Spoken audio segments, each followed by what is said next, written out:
Hello,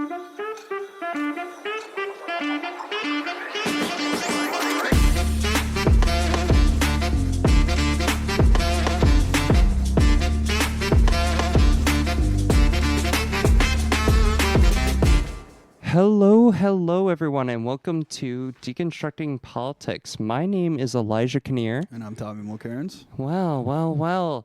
Tommy, is there anything big happening this next week, Tuesday? I don't know. I've been out of the loop. I've been a hermit. I've been living under a rock. Yeah, I heard there was a school board election. Are you voting in that? It's not really big, but Yeah, I'm voting for third party. I know. Well, as people do know, the general election, the presidential election, is happening next Tuesday, which is a couple days away. How are you feeling, Tommy? What do you think? I mean, it's a complete coin toss, right? I think that there is no clear winner right now, so I think thinking about it is stressful. I think that we're just not going to know until the morning after. Really? Because, I've come around to it. I've been seeing the polls and everything. I think Kamala Harris wins. Kamala. One day we will go a show without that happening. One day. Yep. But Kamala, I think Kamala Harris is going to win. No, Jill Stein for sure. Yeah, Cornel West is her VP as well. That's how it works. But looking at the polls and everything going on over there, Trump really screwed himself in the Madison Square Garden rally. Did you see that? I mean, yeah, but he also had a terrible debate performance, and that didn't move the polls at all, right? I think that the story coming out of this election is that it doesn't seem to matter what any of the candidates do. Their polls do not move. And I think that, again, this speaks polarization. So I think that we're just at a point where they could, Trump is right, he could stand on Fifth Avenue and shoot someone. He's still going to get the same amount of voting, That's kind of interesting. Okay. Because I was looking at stuff, as I do, because I love my Twitter. I love being terminally online. I was looking at things, and it was Puerto Rican voters now. They did a poll of Puerto Rican voters. It's 85% Kamala Harris and 5% Trump now. Kamala? Yeah. I think every time you say it, you Harris? should sound it out. Kamala Harris. Slow down. That Madison Square Garden apparently also put her over the edge in polls in Pennsylvania now. But I mean, the polls have been flipping so much. It's hard to look at those as in any way reliable, in my opinion, right? Because I was looking at the polls 3 days ago, and Kamala was ahead in Michigan, Wisconsin, and now she's behind and even. It's like they're going back and forth so much. I think that, in the sense that happened in the lead up to an election, where you have a situation. The polls just start going crazy, Yeah. So I think it's very hard to tell with polling what's going on. Have you looked into early voting returns at all? Do you have any? So it's so interesting because whenever I look into early voting, there is a surge in Republican early voting. I think we're kind of past the point in 2020 where they were like, early voting is the devil. Yeah, we can't mail in ballots. But also at the same time, Kamala Harris is doing pretty good in the battleground state. Yep. Kamala Harris is doing pretty good in the battleground states when it comes to early voting from what I've seen. So I think, look, I'm just saying it's still closer than it ever should have been. It's still definitely very close, still a no-biter. But I think at the end of the day, I think that Tuesday, if you either are going to be a nerd like us and you're going to be watching that stuff all night, you're going to risk going into work sleep deprived, or if you're going to wake up to the results Wednesday or however long they take, I think it's going to be Kamala Harris, 100%. Well, I mean, just to give a sense of the latest polling averages, this is according to the New York Times. Kamala is ahead in Wisconsin, Michigan, and New Hampshire. Pennsylvania, Trump is barely ahead, but ahead. Nevada, North Carolina, Georgia, Arizona, and Ohio, Trump is leading. So but the thing is a week ago, that was completely flipped, right? And that's what I'm saying is I think a week before the actual election, and maybe even 2 weeks, it's very hard to get a sense of what's actually happening on the ground. I think everyone is looking at every little sign as meaning something, But I think coming into this pre-election frenzy, it was remarkably solid, remarkably stable, and again, a coin flip. So I just don't think that. I'm not saying Kamala is going to lose. I'm just saying that there is no way at this point to tell, and you can try and read the tea leaves as much as you want, but you're not going to know. I'm sitting in my enclosure just trying to dredge up every bit of cope that I can that Trump won't win. I don't know though. Like I mean, we talked about it before on the show and just in general. Kamala Harris, Kamala Harris. Sorry, You're catching yourself now. We're yeah, I know. We're getting better. Is getting better. Well, no, the campaign is faltering. The campaign is very much just not. It had several missteps, and I think it's been talked about multiple times. If she was running a better campaign, if there was a lot of better messaging on Palestine and a bunch of the other things, she'd be running away with it. Well, I mean, that's a really interesting point, right? Like, I think if this were any other Republican besides Donald Trump, like the Democrats would be getting swept.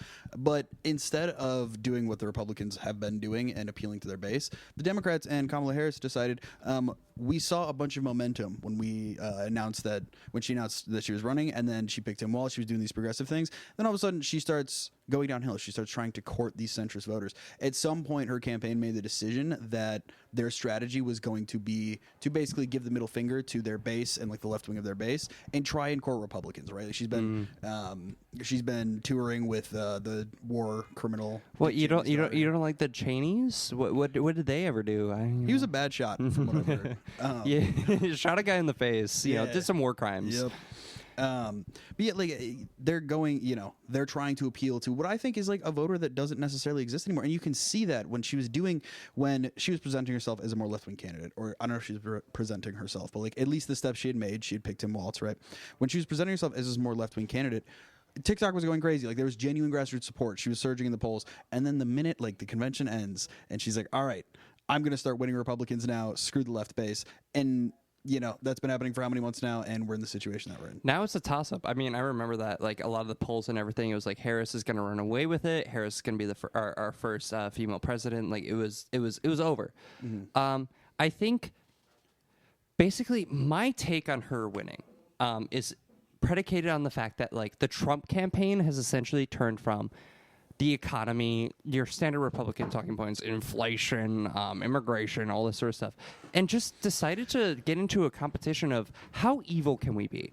Like the recent messaging has just been super anti-trans, super anti-woke, super just straight up fascist. Yeah, right? Straight up fascist. We're referring to immigrants as the enemy from within. Like I think the natural logical conclusion of the Republican Party, but it has been borderline. They are calling for genocide. They are just at the worst point possible.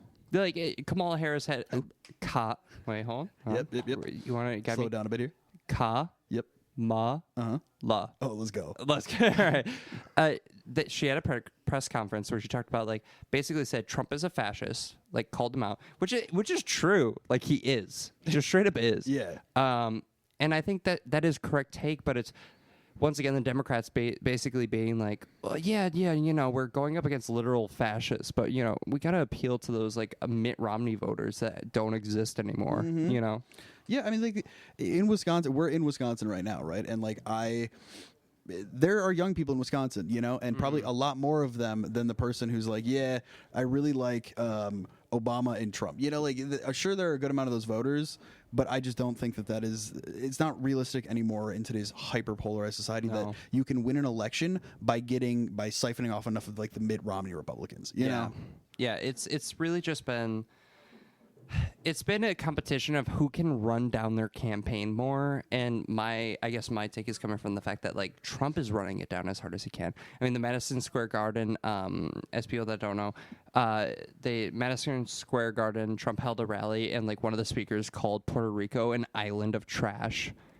Tony Hinchcliffe. Yeah, Tony Hinchcliffe said, there's an island of trash floating around the ocean right now. It's called Puerto Rico, and then all of a sudden you see that was the poll is 85% of Puerto Ricans are now voting Kamala Harris, and it swayed polls in Pennsylvania.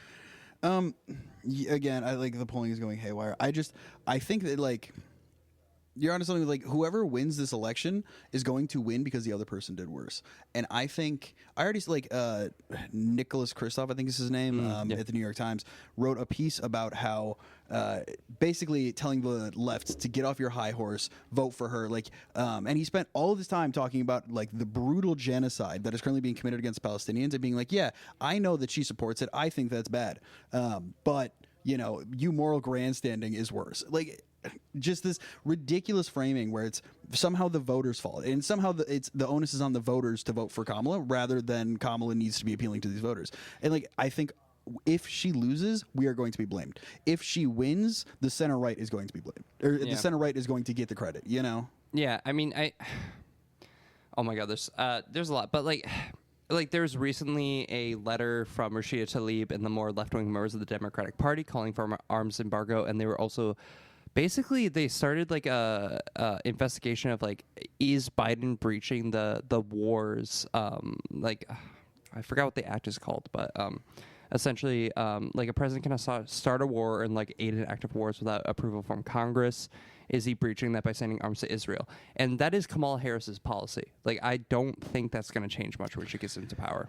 Yeah, I mean, like, yeah, and on top of that, there is the U.S. in its own law is not allowed to contribute funds. And this was what they sent out that letter to the U.S. government, sent out the letter to Israel where they were basically like, hey, give them some mutual aid, like keep bombing, but like give them some mutual aid too and do it better or we're going to cut off funds for you.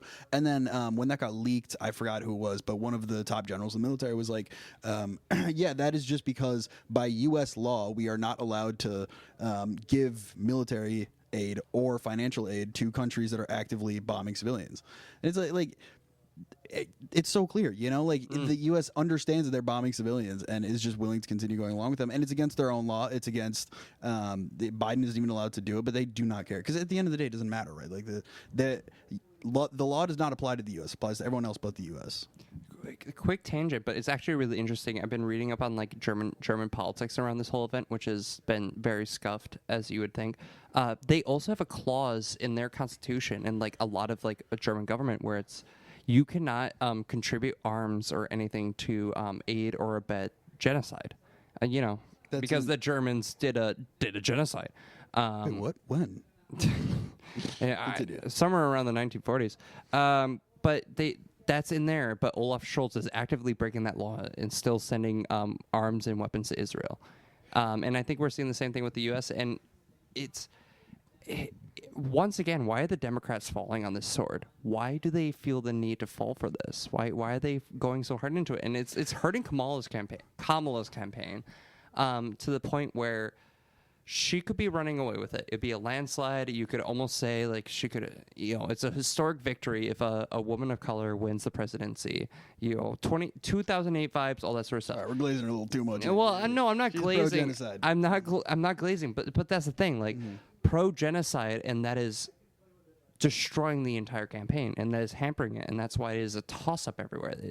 She has not defined herself, and like even said on an interview, well, you know, I'm not that different from Biden. Actually, I put Republicans in my cabinet. Like it's bad. Right. And like some of the argument for why she's been doing that is because the Republicans are likely to take the Senate. I think they're likely to take the House. So she's like preemptively trying to work with Republicans, basically. But it's like if you are catering to Republicans at the expense of your own base, right? Because I think like me and you would, you know, okay. We're potentially people who would be within Kamala's base, right? Like we are people whose support she could win by just not supporting genocide. But she has decided to cut off a lot of people like us, right? Like a lot of young people, a lot of Palestinians, especially like Michigan, where like there's a giant Muslim population. That's like a huge swing state for her. She doesn't care. She's turned her back on those people. And she's catering to these people at the expense of her own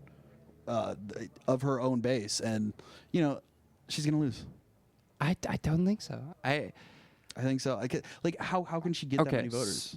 We're having a debate segment right here. Yeah, let's do it. All right, so I think Kamala Harris is going to win because that Trump is running the worst campaign. I think a Republican presidential candidate can win. Like as we were talking about, openly fascist, openly racist, everything you could think of that we have been saying about the Republican Party for years is happening right now. Yeah.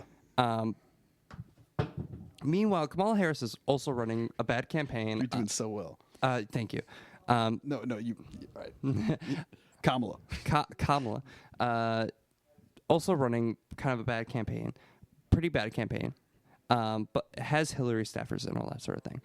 However, I cannot underestimate how much people hate Trump and how many people like right now are kind of recognizing he is a fascist. Like the people he's going to put in power are fascists. And she is up enough in the battleground states where I think it's going to be really close. Like it's going to be, Oh, of course. like yeah. that election night is going to be insane because it's going to be edge of your seat. You're going to be leaning forward, and every single result is going to be very, very close. However, at the end of the day, I think she's going to win because Trump has run it down so hard and he continues to. Like you have Elon Musk on the stage just being racist as can be. But I think that in a radio station probably 20 miles towards like the more northern parts of Wisconsin, people are saying the exact opposite things about Kamala. You know what I'm saying? Like it's just the polarization, and I think that it's very easy for us to see it that way. And I just think that there are two different parts of the country that are completely separated from each other, and it's like hard to. I think it feels like that, and I agree, right? But it's hard to gauge Trump's support where we are, and just in general, like. He has a huge base, and even then, he doesn't need to have that big of a base, right? Like Republicans have the advantage. They are going to, like we are going to win the popular vote.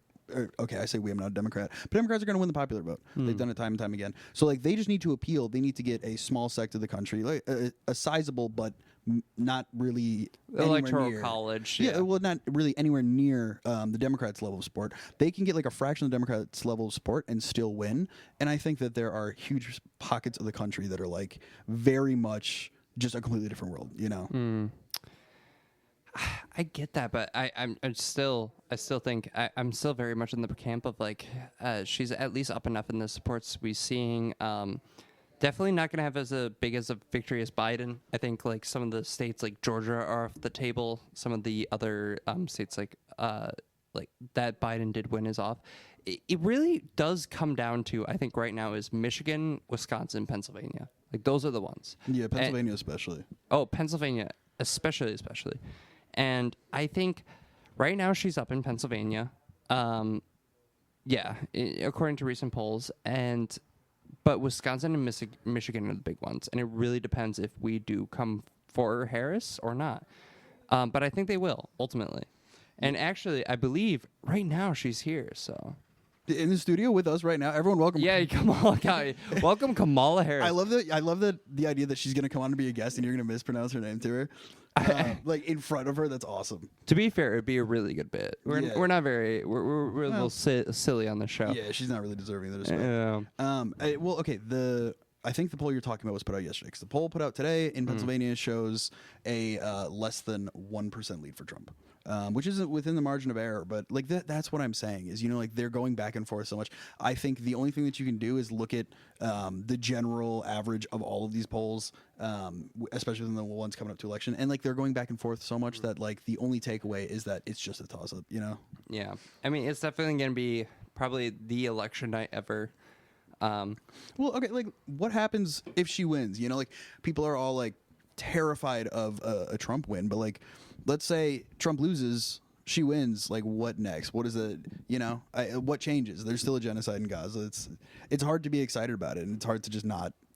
Well, that's the defining characteristic of this campaign. It's not excitement. It's not that like it's not joy. I mean, yeah, it's not what we were talking about. This is not Obama 2008, where Obama was giving very positive messaging, very like solid alternatives. So what was happening, the financial crisis, the war in Iraq, closing Guantanamo Bay. Essentially right now, it's just a repeat of 2020. Do you want Trump to be president or not? That's it. And I think that's not really excitement. It's voting out of, I don't want Trump to be president. It's voting out of, I don't want a fascist in office. Yeah, and like that, so, Kamala has turned her back on the left-wing base because their entire theory is that they can win with the anti-MAGA coalition. So then the question becomes, okay, let's say that you win this election. What comes next for the Democratic Party? What is the Democratic Party, and like the way that they've been shaping it, is literally just anti-Trump. So what happens when Kamala wins and like Trump, I wouldn't say fades from public view, but like let's be real, I don't think J.D. Vance can get the kind of support that that Trump was able to. Like JD Vance is just not charismatic. Like Trump's whole appeal for a lot of people is the personality. There's like some people who are like, look past his personality, go to his policies. People like his personality, and like he does funny stuff, like dance on stage for 39 minutes. That might have been like a mental breakdown. But besides the point, the MAGA movement may start to peter off. So like Democrats will have the stage. What are they going to make themselves out of? And I think that they've avoided having that conversation for so long. And I don't know what that looks like, but I can tell you right now that they are moving more and more right wing, right? Like in 2016, we could never have imagined the stuff that the Democrats were saying about immigrants. Yeah, I mean, we don't know because right now the Democratic strategy is being as vague as possible and not letting you know. So like I think we'll just have to see if Kamala Harris wins. I think that's a likely outcome, but the Democratic strategy is just not. It's been to undefine itself almost. That's true, and like especially in regards to Trump, right? Like the whole goal is just to build this anti-MAGA coalition by being normal. Yeah, Trump is the movement candidate. All the Democrats have to be are the regular non-movement candidate, and hope that enough people hate the movement. But I think that they will have to define themselves at some point. Even if Trump wins, they're still going to have to define themselves after. And I think all that they've done with taking this safe road, and okay, what they think is the safe road, right, which is appealing to the center right and like just trying to build an anti-MAGA coalition as opposed to trying to present a vision for the future that people can buy into. Yeah, like I just. It's really interesting because like post 2016, when Trump won, the Democratic coalition established itself as anti-MAGA very much, but there was definitely like post Bernie campaign, much more progressive tinge. They actually had like policies like universal health care. You're talking 2020? Like after 2016. Okay. They much more progressive. You had people like AOC, Rashida Tlaib, and all these other progressives elected. There was definitely anti-MAGA, but like a lot of the left-wing conversation was in vogue that the Democratic Party kind of like adopted. I remember during the BLM protests, the Democratic Party was, don't riot, don't be violent, but also we should do all these X, Y, and Z. And now the Democratic Party of now is so far defining itself on the big tent, where we're with everyone, and so far into just like trying to essentially play to Republican narratives to get Republican voters on, especially on immigration, that we're entering uncharted territory. I don't know how they'll act. I don't know how they'll pass. I don't know what policies Kamala Harris is for. I mean, she's backtracked on every single one, but it's definitely they're buying so hard on being just anti-fascist and anti-Trump. Yeah, and so it's interesting you talk about 2016 and this sort of progressive wave. I mean, I would say that like that was almost entirely. It was a mirage, right? Like, I think that Really? Yeah, so, like, because I think that Bernie was obviously incredibly popular and, like, had genuine grassroots support, and, like, that is what led to these candidates winning, like AOC. But I don't think that was indicative of a broader shift within the party, because look what happened in 2020, right? You had all of these people trying to run to like the left, and then Joe Biden, the guy who's coming in there, is like, I'm just not going to do anything different. Like I'm going to be the normal dude. I'm Obama. Season 3. Right, and the party realigned behind him. Like they did not. I think that was a moment where they could have had that conversation, right? Like a Biden versus Bernie primary, but they aligned behind Biden. They just wanted to shut it down, like you were saying, and just become this anti-MAGA coalition. And I think that shows that every single candidate it was like right before Super Tuesday, every single candidate dropped out. Yeah, aligned behind Biden. Like the Democratic Party had never shifted. Even if there had been some of its base that had shifted, the Democratic Party never really shifted.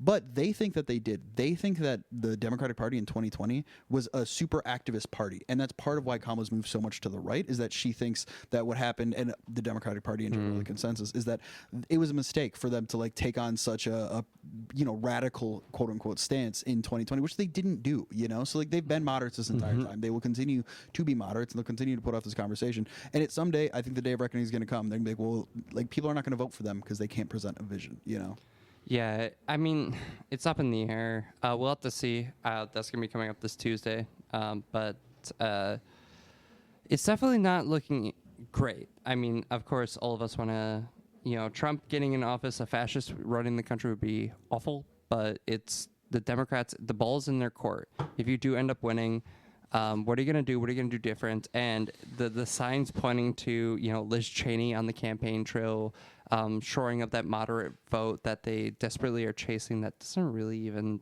exist. Mitt Romney voters. It's going to be hard. But I think that's the thing. I think that's why Kamala. Let's go. Thank you.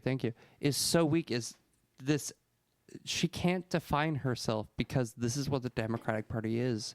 You can't take explicit stances. You can't take all these like more left wing views or more even like just regular like liberal views that were like more like adopted by the post 2016 Democratic Party that they try to play off of, because it just doesn't work for them apparently. I'm just so frustrated.